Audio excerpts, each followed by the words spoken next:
안녕하세요. 청약에 계신 IMFP 정지영입니다. 최근에 6.21 부동산 대책 다 확인하셨나요? 그런데 조금 실망스럽다고요?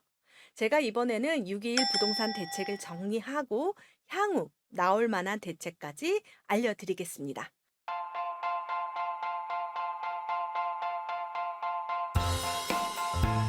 먼저 6.21 부동산 대책 정리를 한번 하겠는데요. 이번에 6.21 부동산 대책의 가장 큰 키워드는 상생 임대인. 상생 임대인이라는 것은 우리 조정 대상 지역에서 비과세, 양도세 비과세 혜택을 받기 위해서는 2년 실거주 의무가 필요합니다. 하지만 여기서 임대인, 상생 임대인 같은 경우에는 바로 거주하지 않아도 비과세 혜택을 누리게 되는 거죠.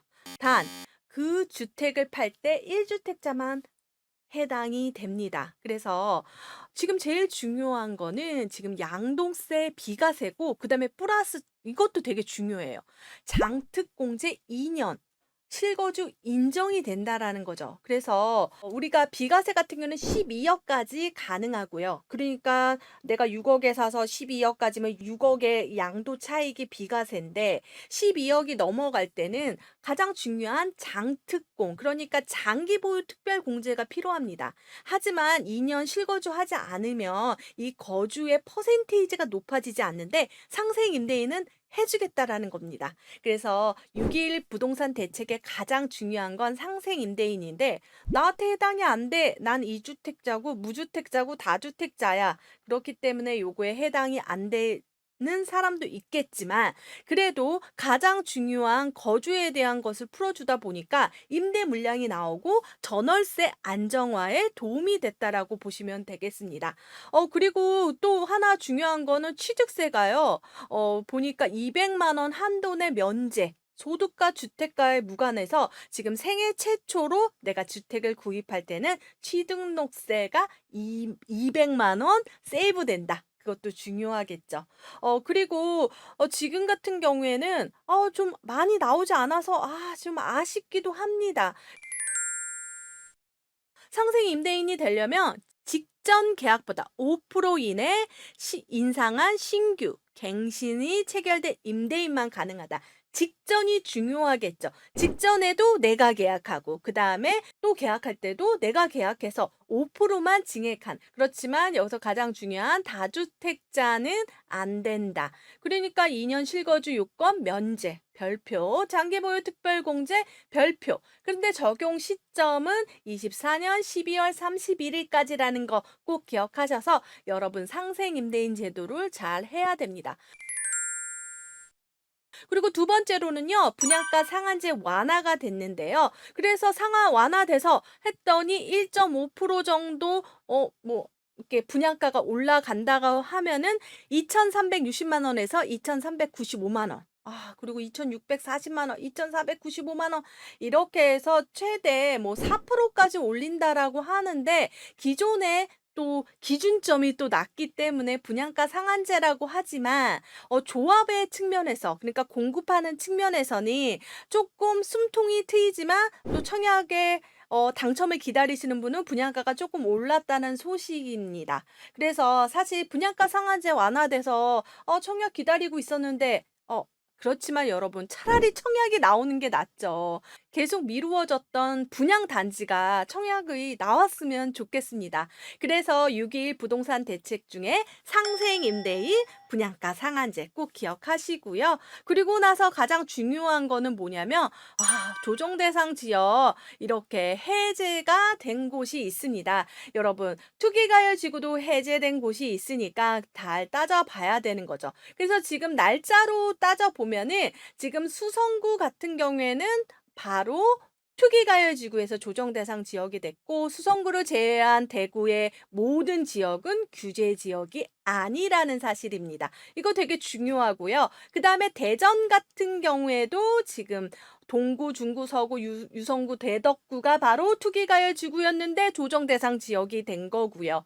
그리고 여러분들이 생각할 때 상생임대인 분양가 상한제 완화 그리고 가장 중요한 투기과열지구와 조정대상 지역이 지정이 바뀌었는데요.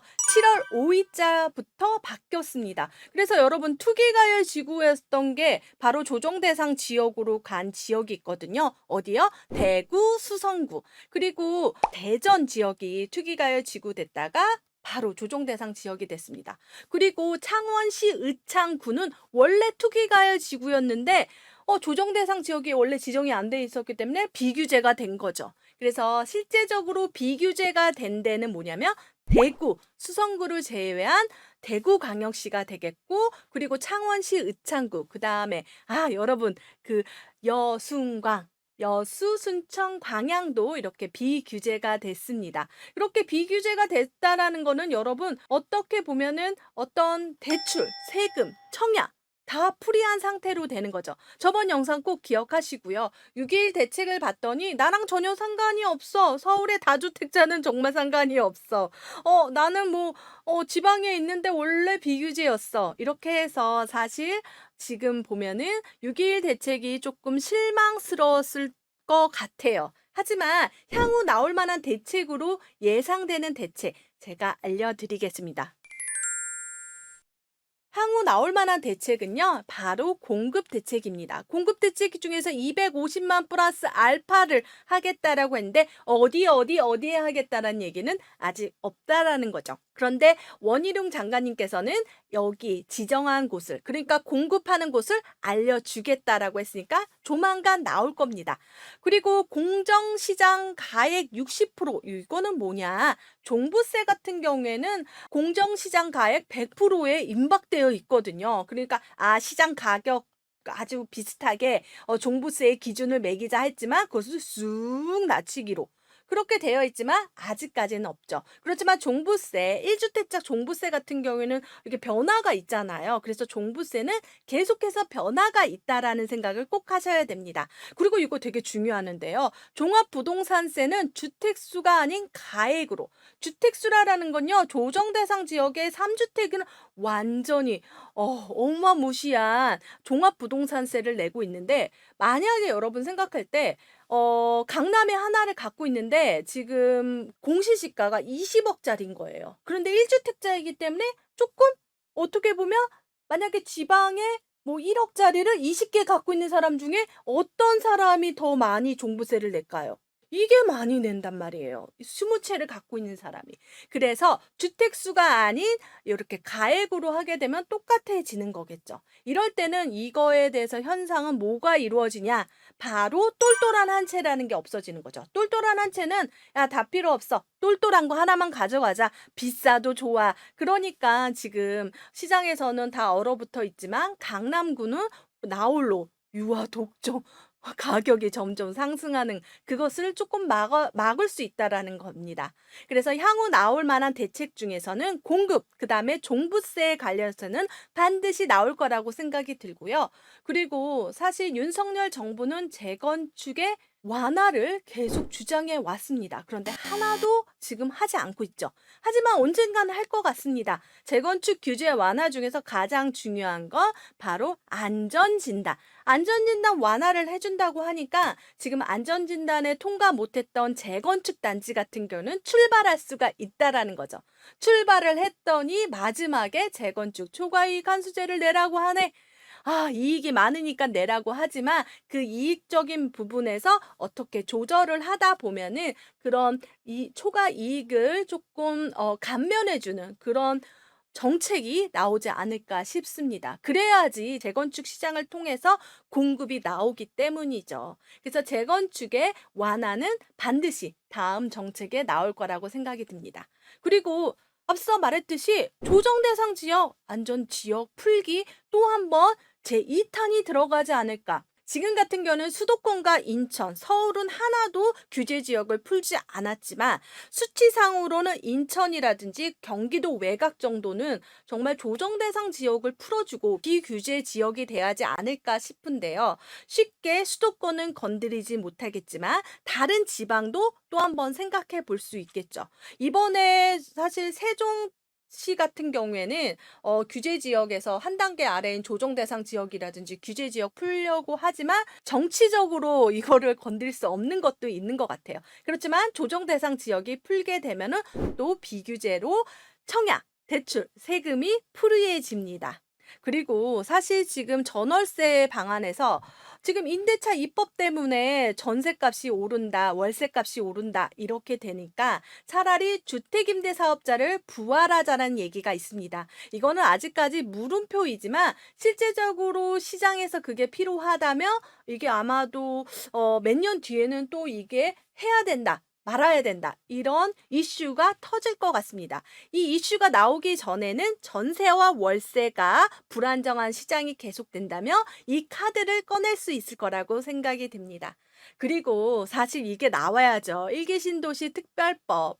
이 일기 신도시 특별법이니까 사실 윤석열 정부에서 할 수 있는 대책이라기보다는 국회의원, 그러니까 국민의힘당과 그다음에 더불어민주당에서 이렇게 의원들이 일기 신도시 특별법을 발의하고 있습니다. 그렇게 발의되면 국회에서 땅땅땅 찍게 되는데 일기 신도시 특별법이라는 거 모든 법 위에 있기 때문에 재건축 완화라든지 아니면 용적률이라든지 이런 것들에 대해서 아주 특별한 법으로 관리하게 된다면 일기 신도시도 이렇게 재건축으로 시작을 할 것 같습니다. 이렇게 향후 나올 만한 대책을 따져봤는데 6.21 대책 실망스러웠지만 향후 나올 것들은 정말 기대해 보려고 합니다. 제 바람을 또 여기다가 넣은 것도 있지만 사실 윤석열 정부의 공약집에서도 많이 참조를 했습니다. 이 영상이 도움되셨다면 구독, 좋아요, 알림 설정 부탁드립니다. 감사합니다.